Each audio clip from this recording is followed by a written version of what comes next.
Okay, good morning. I'm Stacy Sattery with the Plenary, and I'm here with RaeAnna today, and she is going to tell us about her classes that are coming up. And I have to tell y'all that we took her class last semester, the Composer and Fun with Solfa, and my kids loved it. We are pretty consistent about Composer study, but Solfa, we tend to, it's one of those like it gets put to the side and we forget to do our Solfa lessons. And it was so encouraging to be with RaeAnna. And she has so many fun games and things for the kids to do. And our experience was that not only did we have fun things to do on class day, but RaeAnna supplied us with all kinds of things to do for the time in between classes. We loved it. Yes, so RaeAnna, tell us, what are you you going to be teaching this next semester? All right. Well, good morning, everybody. For the classes that we're doing with the Charlotte Mason Co-op, we're combining both the training of Solfa, which was a way of music education in the Charlotte Mason schools. I know it's a term that a lot of people outside of Charlotte Mason circles aren't really familiar with, kind of like Plutarch. It's like when you start to educate in a Charlotte Mason way, you hear all of these what some might consider out of term or out of popularity type of terms like Solfa and Plutarch. And I was really excited actually when I started teaching my children with a Charlotte Mason curriculum. We started with Ambleside, and I saw that Solfa was on the list of music instruction. And I am a former music teacher. My degree is in music education, and I use Solfa and solfege in my classrooms in the public schools. And so I was really excited when I saw that that addition to our homeschool, and I knew that it would make it so rich. So I'm using Solfa in our class and also Composer Study. So when you sign up with the Charlotte Mason Co-op, my class will be using both of those music subjects within that class time. So I want to talk about Solfa first, since it is kind of an out there term. Not everybody knows what it is. And it is a way, I'm sorry, my dog is barking. It's a way of singing, of training about music theory and learning how to sight sing melodies by seeing what the notes are on the staff, but also being able to sing by sight, recognize rhythms, recognize melodies. So about 6 years ago, I think it was, maybe 5 years ago, I started this Solfa Sofa YouTube channel. And if you look at all of my old videos, like my camera and technology skills have improved, but those first videos I feel like are kind of rough. But hey, it's out there. And the whole reason I put it out there was to help moms, homeschool moms specifically, to be able to provide a music education for their children at home without the need to hire a professional or get involved in classes, having that that resource out there for them. So things that we do, like Stacy said. And we've used your website. Good, yeah. We've used your everything is website free. quite Like a bit, in between the classes. Print out flashcards, things like this Yes. to do at home. Like you said, things in between the classes. You don't have to think that just by watching the video, that's it, and there's nothing else that you can do. I'm hoping that the resources that are there can help families for the future. Like you maybe watch the video and then practice some of those skill sets at home. Yeah. So with the class, you don't have to have a lot of experience. So I am gearing the class toward more elementary, maybe like 12 years old and younger. But if you have high schoolers that want to learn more, I am happy to have them in class. I'd love to see a wide range of students, but maybe you might be interested in just doing the videos that are on YouTube of the Solfa for older beginners, just because I think there will be students that are younger. But let me just say that as a mom, I didn't know anything about Solfa, and I didn't feel like I was learning alongside my children Oh, this last good. semester, and I did not feel like it was, catered to that age. I felt like it was for beginners, and Oh, that's what I good. really liked about it, was that I didn't, I felt like I was having fun learning it too, because I didn't learn, so I'd never heard of solfa till Charlotte Mason. Like you said, it's Yeah, kind of one of those words you don't hear of. Um, exactly. Now, do the students have to have taken your class last time to No, be in this next class, or can they not just at jump in? all. They can just jump in. The way I format our classes is I progress through the stages of the Solfa Sofa program. So, for example, if you're watching the videos on YouTube, Unit 1 is all about the tone set of so, mi, and la, or if I sing it, so, mi, la. So the first couple of classes in our co-op focus just on those, so I can teach the students, what does that mean? How can you recognize where so and mi on the staff are? For example, like a card like this, I have this S here, that means so, and a so to me interval is a skip, a third. So students would sing so, so, me. So we start with the small and we build on that. And so we will build throughout the 6 classes in the semester. But I'm hoping that families will go to that website, the Solfa Sofa program, and go through it, because it does progress by sequence, the sequential progression. So, but within the class, And they're more based on activities than actual, like, this is lesson 1, this is lesson 2. We do things that use those tone sets. And I want to say, as a parent, I loved working with RaeAnna, because she sent me an email asking about my kids and their, what they had already learned, what they'd done. And I really felt like the class was catered to the students that were there. It didn't feel like a canned approach. It felt very much like a personalized approach based on who was in your class. Yes, Now, I Janelle loved. is asking if you can post your YouTube channel. Will you afterwards go back to this Facebook post and post your YouTube channel there so Yes, that yes, I people can see see that, that?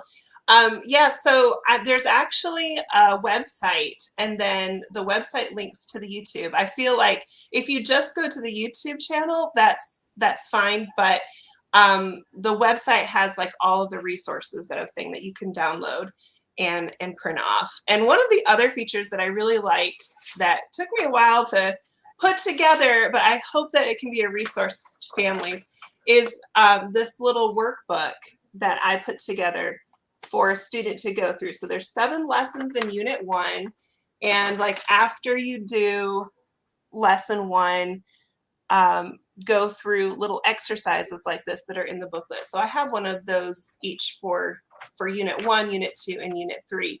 And when we're meeting together in the class on the Charlotte Mason Co-op, even if you've already finished all 3 units, I feel like review is always good. And I'm not going to do anything that's repeated from the YouTube videos. So everything that I do in the Charlotte Mason Co-op is completely new. It's something different than what you'll get from the YouTube videos, but those YouTube videos are just a helpful resource. Absolutely. Yeah, we used those a lot. I loved how you left it to where we could just come to the class. But if we wanted to go beyond that, there was so many opportunities to be able to do that. Yeah. And I have to tell you that my kids really loved, the interaction that they got with the other kids. And then at the end, getting to play some music. That was a lot of fun for them. Yes, They that's enjoyed that a lot. like you were saying, me reaching out to the family. So I was able to find out one family was looking into harp lessons for their daughter. And so I was able to help them with some resources through there.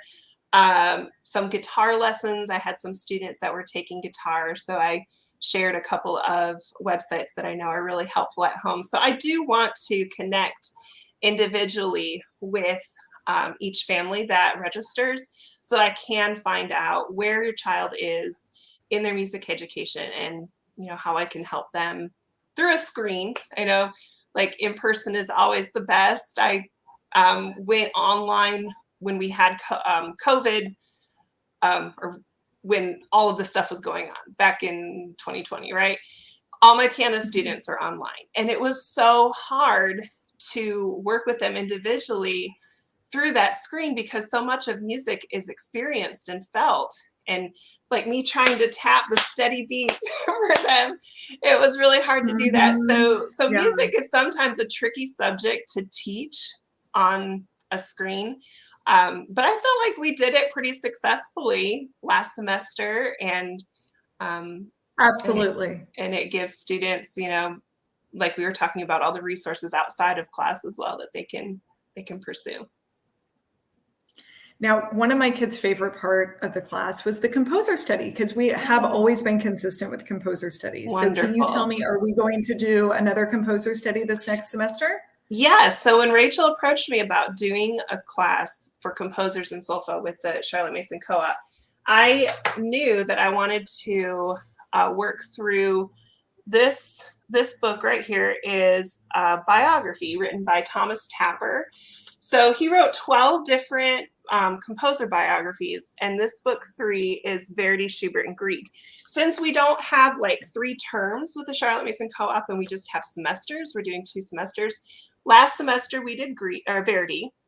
So if you were in class with us last semester, we listened to 6 of some very common Verdi performances and compositions, learned about some of the history behind some of those songs, and did some activities, what I like to call active listening. Instead of just putting a song on, listening to it and that be it, I like to lead the students into listening for something specific. For example, when we did the Aida, the Triumphal March from Aida with Verdi, I talked about the history of the trumpets being used and how he had researched Egypt and Egypt music and how he used that within the song.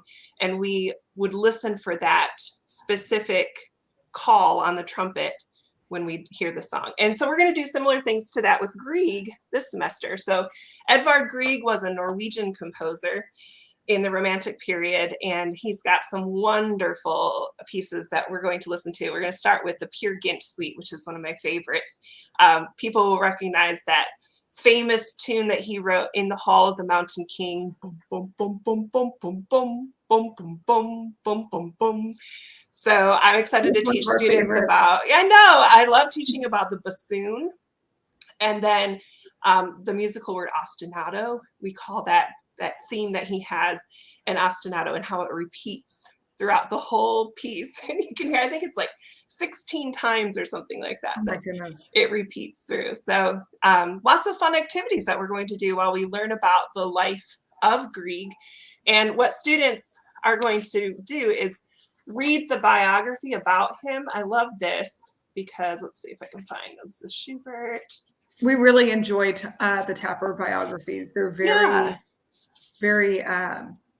living stories. I agree. And they can see these pictures as well. So it's not just text, but they can cut out these pictures that illustrate the biography of the composer's life. Yes, we did our book last semester. We actually have some of the original Thomas Tapper books that we had done before. And so we were not unfamiliar. We've always liked those books for our composer studies.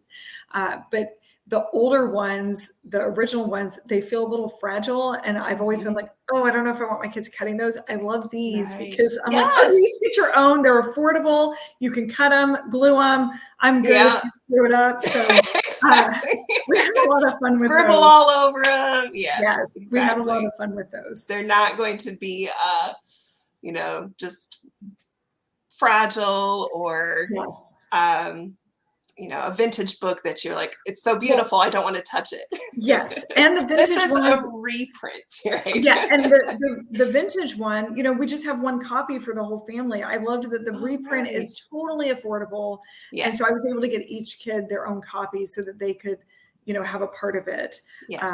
So we really enjoyed the composer study side of things.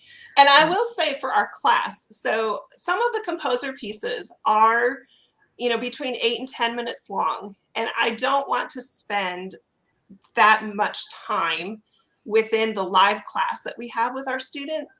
So what I usually do is give some background on the piece, maybe say something specific about a certain part of the song that we'll listen for. And then I give links to all the parents to say, hey, after class, go ahead and push play on this, listen to it, and go ahead and use the activity that I wrote for the active listening part of the piece, and do that. Well, and we used this book from you alongside it. Yes. And we're still using this book for other composers as well. And what I love about this book is RaeAnna has taken the time to put together a playlist of the songs that she's talking about. And so I don't have to go through YouTube and try to find, a good playing of it. Right. It's all done for me. Like I just put in that little playlist link and I'm like, oh, click. I know. And it's really helpful too, because I know a lot of you that follow a Charlotte Mason curriculum maybe have links that break. And so the curriculum has said, like, go to this one. And I've experienced that too, of some of the links that I've made. They are no longer on YouTube, but the great thing about the playlists that I make is I can go back and look at that playlist, find out which ones aren't working anymore, and replace them just like that. So if anybody finds a link that's not working, message me as soon as you can so I can fix that, and they'll always be right there in that playlist for you. Well, and the other thing I like is you included other biographies in here, not just the Tapper one. Right. And so, for my older kids, the Tapper biographies are perfect for my younger ones. But for my older ones, I really like the ones that RaeAnna, it's backwards on here, that RaeAnna always includes in here, because they give us just a little bit more depth to the composer life. So we've really enjoyed using that with the Tapper books, with the co-op class, all of it together. Definitely filled our bucket of music. Wonderful. I love it. And we do piano lessons on the side. So I really feel like you took everything else off my plate last semester. I didn't have to do any composer planning. I didn't have to find songs. I didn't have to do research. It was really wonderful. Great. And your enthusiasm just bleeds out into the class. My kids are not really big on virtual learning.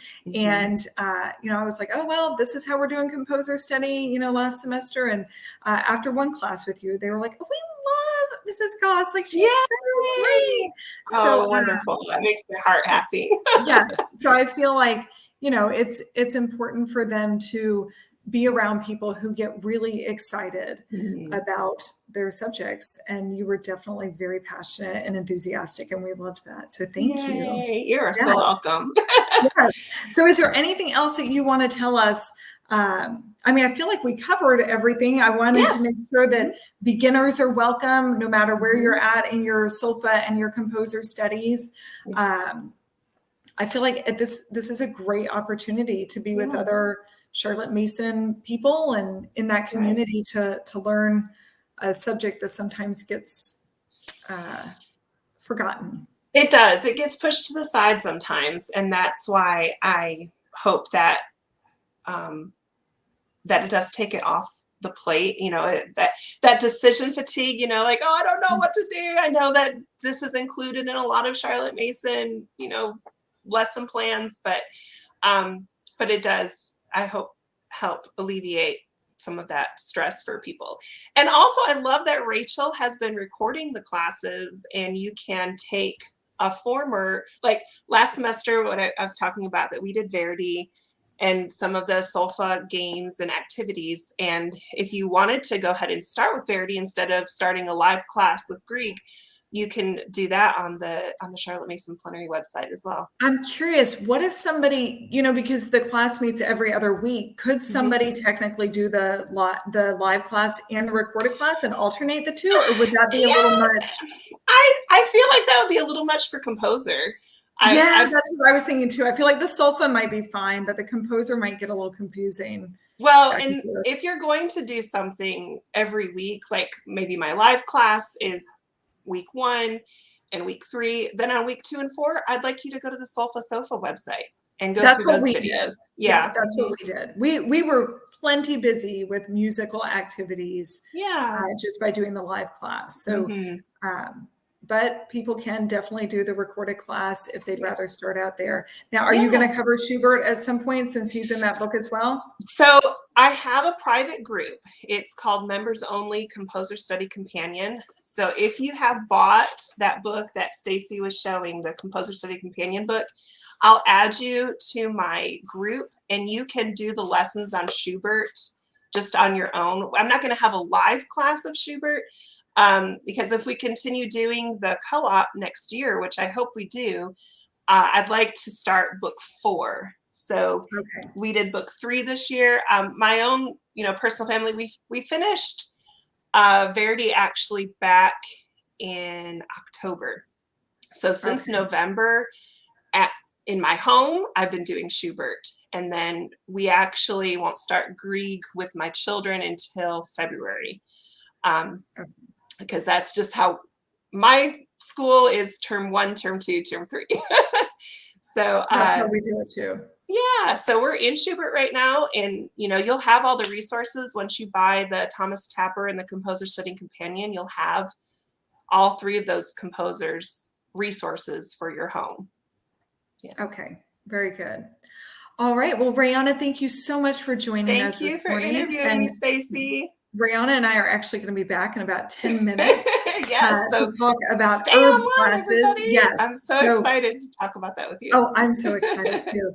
This has been such a pleasure. And I hope that if you guys have any questions, reach out to RaeAnna because she's very, very approachable and she will get you settled so that you have your Composer and Solfa lessons ready to go for next semester. Yes. And if you go to this Facebook post, Rachel's got some links to both the co-op page and the classes for RaeAnna. So all of those will be found right under this live Facebook post. RaeAnna, thank you so much. I'll see you in just a bit. Thank you, Stacy. All right. Bye.